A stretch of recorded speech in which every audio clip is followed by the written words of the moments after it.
It was an auto parts manufacturing company, and because of the microchip shortage, the OEMs couldn't get the cars off the production line, so they didn't need any more car parts to just build cars just to have them sit around too. Right. So that company ended up selling itself to a private equity company, and they did a Mm. bunch of mass layoffs. And I was impacted. First time I ever got laid off in 26 years. It really sucked, but it reminded me why this entrepreneurship path that I was on is so important. Because I control my financial destiny to a point. Every once in a while, of course, there's something like, I guess the traffic paint, but Sure. Right. yeah, those things you can't control. So what did you do? Were you able to find all the paint that you needed, or did you have We to?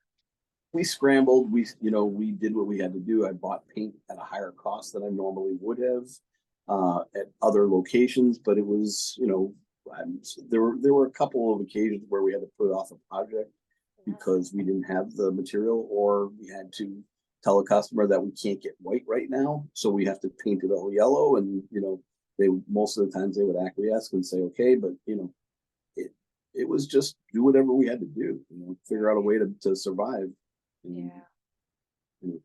that was one of those strange times. Hopefully, we'll not experience again for a long time.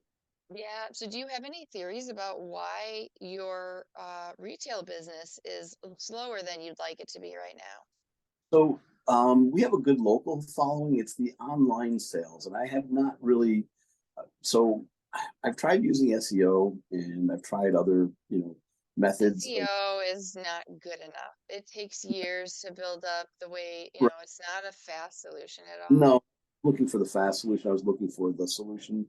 I paid a company probably $35,000 last year, over a For period of, SEO?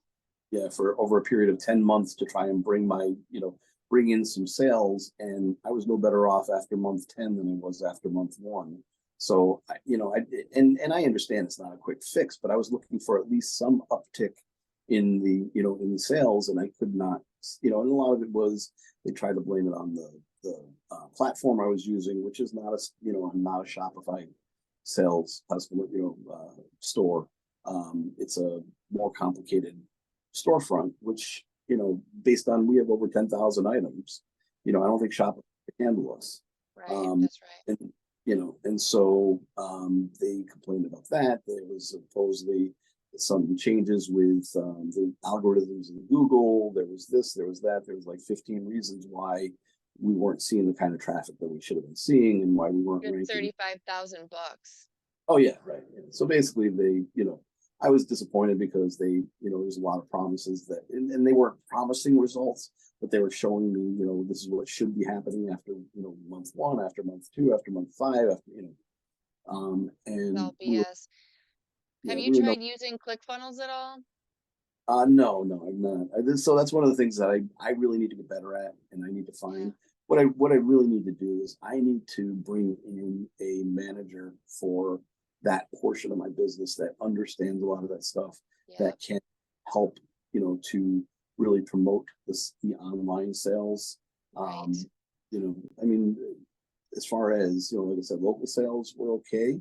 Yeah. People have learned that, that we exist and that they can come in, buy signposts, Yeah. stop signs, handicap signs, whatever they need, pretty much in stock. Yeah. Or they can order some things that, usually takes a week or so at most to Sure. get here. Yeah. There's a lot of that customer base that, but that, again, because it's local, that's more seasonal, whereas the Exactly. online is, 12 months out of the year because people are buying products all over the country. So, Try looking into Russell Brunson and ClickFunnels. I don't know your retail, I don't know your retail business, but I think you might be able to get some attention on it. yeah, With really targeted paid ads.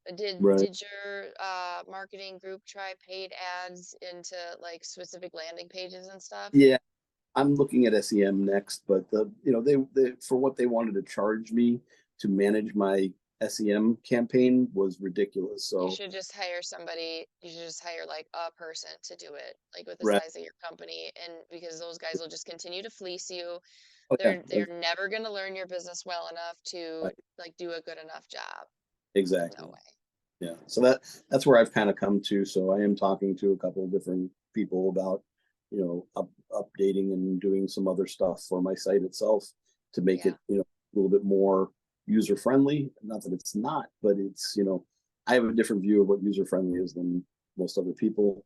And I don't. 10,000 items, Yeah. you might be able to get more attention to the whole site just by going all in on maybe 2 to 5 of your best sellers. Right. What are your best sellers? Like is it signposts? Is that one of Yeah. them? So a lot of really what I want to do is I want to go after the low hanging fruit.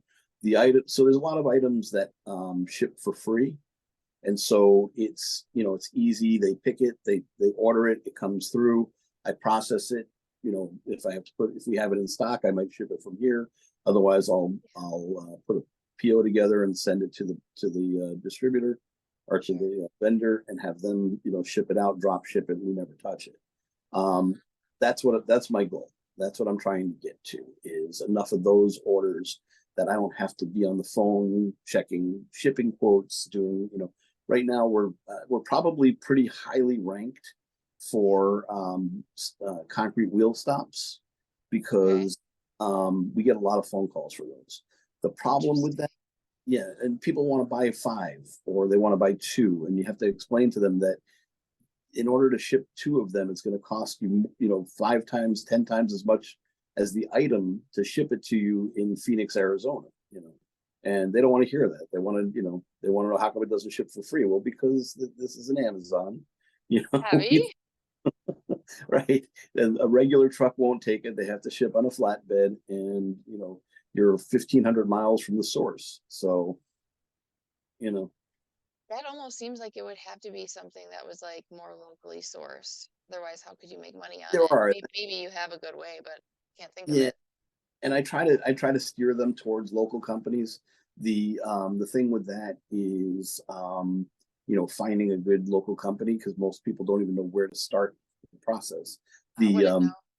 Yeah, what I probably should do is contact local companies and say, hey, listen, I got this customer, for a service fee, Yeah, I'll put you in the network, and somebody calls and wants something, that's brilliant. That's your next business. there you go.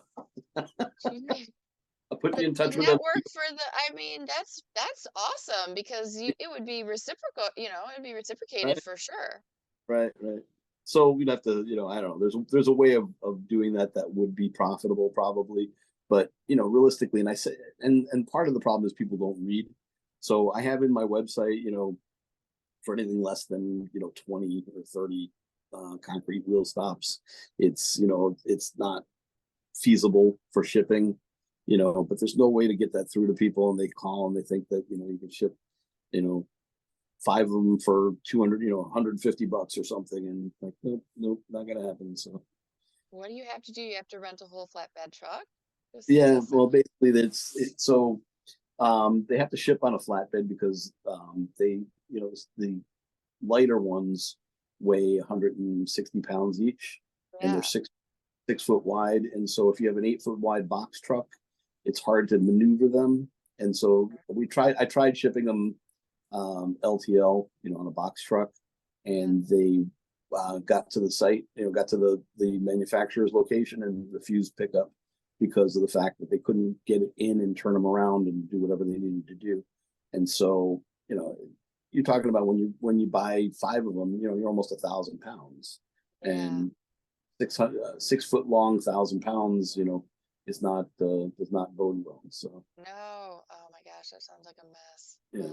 Well, is there anything else that you want to say to the people? Well, first of all, let me ask you this. If Mhm. people need your help, how do they find you? Okay, so they can call, obviously. We What's the are name of your company again?